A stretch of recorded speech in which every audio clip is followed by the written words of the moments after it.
This is a story of one of the most courageous men. He was born on 23rd April 1952 and became a trained journalist. He went on to become the editor-in-chief of LA, a famous fashion magazine in Paris. It was the peak of his career. Dominique Bauby, along with his family, used to go out to the countryside farmhouse in weekends. They used to do camping, hiking. In the evening, they quietly sat beside a pond near the farmhouse, observing the reflection of the moon on the water. Bauby used to go to his favorite restaurant, jogging in his favorite park. He was a big fan of movies and theater. He had a profound fascination for the latest fashion trends. His life was going very smoothly. He knew he has achieved all that which he wanted to achieve in his life. He was living a contented life with his wife and his 2 children. Nothing stood between him and his desired success. Then a strange incident happened on December 8th. He tried to get up from the chair, but his body gave up on him. The heart was pumping blood. His blood was also circulating in the body, but his senses had stopped responding. He had sunk into a deep well of sleep. Just in some time, he was on a life-supporting machine, a ventilator. He was getting food through a tube. Doctors tried to wake him up, but he remained in a coma for 20 days. There is a type of paralysis in which the whole body except the brain of the patient is paralyzed.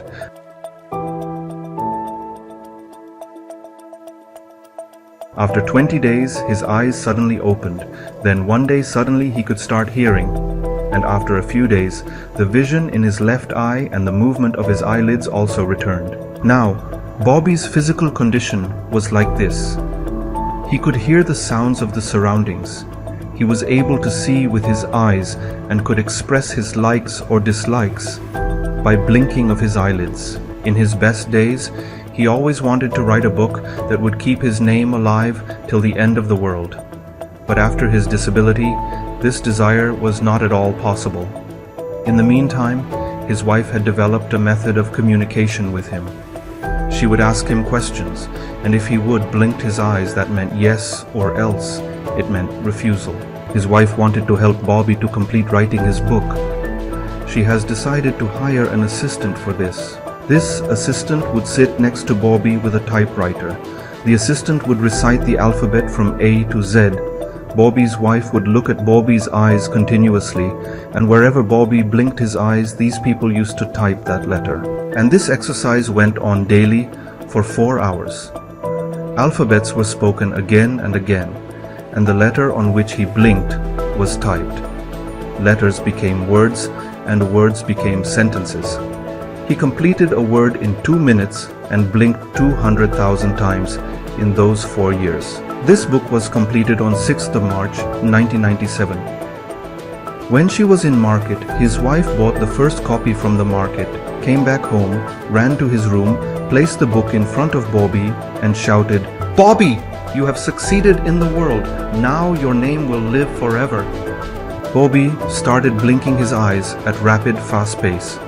His wife realized that he was clapping through his eyelids for his success. Seeing this, his wife also started clapping. During this celebration, Bauby stopped breathing.